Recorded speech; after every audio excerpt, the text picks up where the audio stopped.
Thank you for joining me today. Today, we're discussing a critical and sensitive issue rebuilding trust in the aftermath of hate based violence.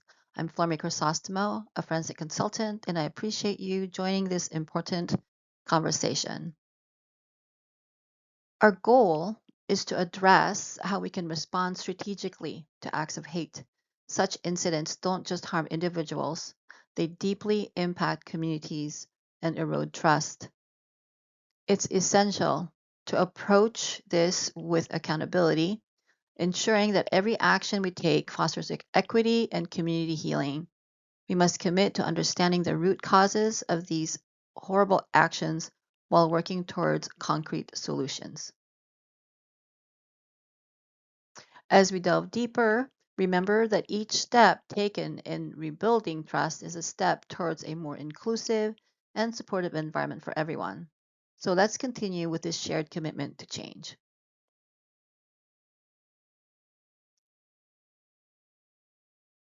So this agenda will guide the audience through the flow of the presentation, deeply into the incident that occurred recently. Over the past weekend, racial slurs were spray painted across the new Central District Community Center construction site's fencing and walls. This act was reported promptly to local law enforcement, and as expected, media coverage has amplified public concern, highlighting the gravity of the situation. Employees, staff, contractors, and clients have understandably expressed both fear and outrage. It's crucial to recognize that this is serious, and actions such as this not only violate physical spaces, but deeply erode psychological safety and undermine public trust. As we move forward, it's important to address these issues comprehensively by looking at restoration of both emotional and physical safety and ensuring a strategic response. These efforts are essential in regaining the trust that's been compromised. So buildings may need bricks, but communities need trust. From there, we are going to set forth on how we are going to address this issue. First, restoring both emotional and physical safety is important.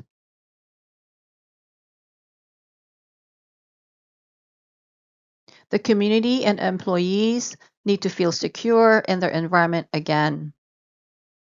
Next, we have to establish a long term anti bias and inclusion strategy. This isn't just about immediate actions, it's about creating sustainable change. Rebuilding trust and demonstrating accountability is important. We have to show that we are committed to making things right. We also need to protect the mental well being of our staff and community. This incident has affected many on a personal level, and we need to offer support.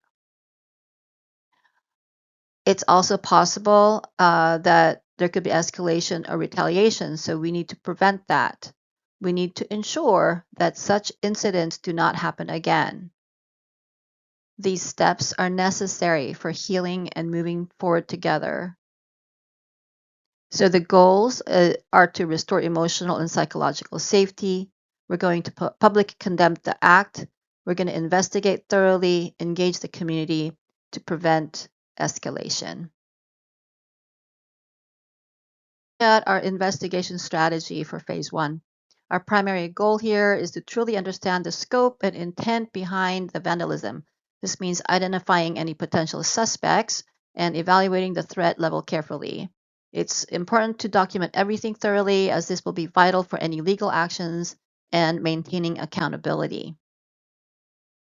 And as far as methods that we'll be using, we'll start by reviewing all security footage and logs. This will give us a clear timeline and help us pinpoint key moments. We will conduct interviews with staff, contractors, and neighbors. This is very important so that we can gather diverse perspectives. It's very important for us to collaborate with everybody, so we'll be working closely with local police and civil rights units. Again, this partnership will help us assess any prior racially motivated incidents so that we can ensure that we have a comprehensive understanding of the context.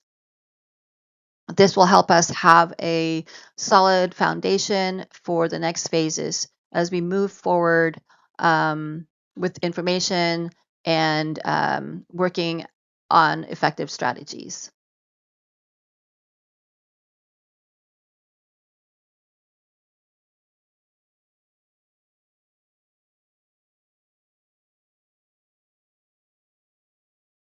All about mediation and stakeholder engagement. This is where we bring everyone to the table to foster understanding and collaboration. First, let's talk about the internal stakeholders, that's staff, contractors, managers, and then external stakeholders, um, community leaders, advocacy groups, officials, civil rights advocates, local media, and city officials. Engaging these groups build trust and transparency. Our engagement strategies are designed to be inclusive and healing. We will be holding listening sessions that are trauma informed, ensuring everyone feels safe to share their perspectives. And we are going to have restorative justice circles to help address the harm and facilitate healing. Additionally, we will issue public facing commitment statements to show our dedication to resolving the issue. Finally, we will provide transparent, multilingual updates to keep everyone informed. These strategies ensure that all voices are heard and respected, which is helpful for meaningful resolution and stronger community ties. Next, let's dive into the cultural and community considerations that are crucial in addressing the incident. First, let's ask ourselves what historical tensions exist in the Central District of Seattle.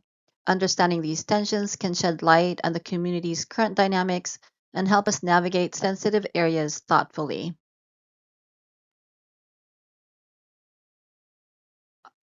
Next, let's consider whether local communities are underrepresented or marginalized. This is essential in ensuring our response is inclusive and addresses the needs of those who may be affected. We also need to recognize how the incident impacts collective memory or trauma. This is key to understanding the broader implications of the incident and tailoring our responses accordingly. In terms of frameworks, we'll be using cultural humility, which emphasizes a lifelong commitment to self-evaluation and redressing power imbalances. Additionally, the ecological systems theory will guide us in assessing both macro and microsystem influences, which helps us understand how different layers of the community and environment interact and influence one another.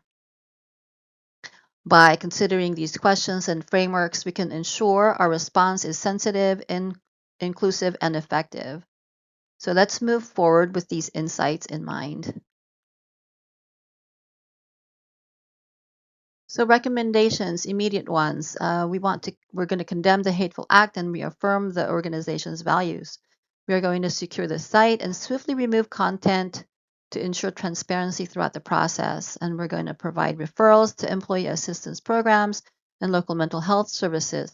We are also going to engage with the media thoughtfully, prioritizing safety and resilience. And of course, we're going to provide trauma support for everyone that has been affected. We are going to look at the long term recommendations for improving equity and safety. First, we're going to conduct a DEI policy audit. This ensures our policies reflect our commitment to diversity, equity, and inclusion. Next, we will install site wide surveillance with community input. This approach balances safety with respect for community voices. We have to enhance signage and visibility in vulnerable areas to prevent incidents and to foster a sense of security for everybody. Training and education is very important. We'll implement implicit bias and microaggression training alongside bystander empowerment workshops to cultivate a more inclusive environment. Community collaboration is another cornerstone. Creating a strong equity and safety committee will provide consistent oversight, while sponsoring anti bias events and supporting cultural programming will strengthen community ties. So, by working together, we can create a supportive and equitable environment for everyone. Commitment over time is the key to restoring trust in the community and with each other and in the organization. Next, let's dive into how we'll ensure DEI implementation is on track and making a real impact. First, we'll conduct climate surveys, which are anonymous to encourage honest feedback. This will help us gauge the current environment and identify any immediate policy gaps. Next, we'll establish a robust feedback loop with employees. By having a 30-day check-in, we can address immediate concerns and ensure that everyone feels heard. At 90 days, we'll gather feedback from stakeholders to understand broader impacts. And finally, at the 6-month mark, we'll perform a comprehensive audit to adjust and scale our efforts. We are going to track key metrics such as safety perception scores, turnover, and absenteeism. Community partner satisfaction is also crucial as it reflects the external impact of our efforts. Our timeline includes monthly milestones to ensure we're making consistent progress, which will help us stay committed and accountable. So let's make sure we're building an inclusive and equitable environment together.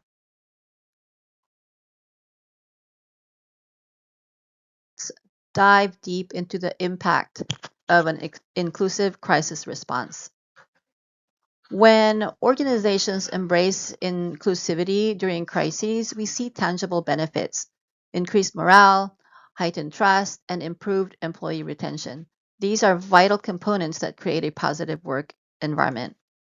Trauma informed organizations, in particular, report higher employee satisfaction and reduced conflict. This approach emphasizes understanding and addressing the impact of trauma, which fosters a supportive workplace culture. Now, let's look at the best practices framework for implementing this approach effectively. It consists of 5 key elements: safety, trustworthiness, peer support, empowerment, and cultural responsiveness. Consider how these elements can be integrated into your organization's practices to create a more supportive and resilient environment. These outcomes are achievable if the plan is implemented fully. Healing happens when voices are heard and power is shared. Call to action: I encourage leadership to commit publicly and internally, lead with empathy, act with integrity, and follow through with action. Very much for your attention, and I do invite questions, reflections, and collaboration.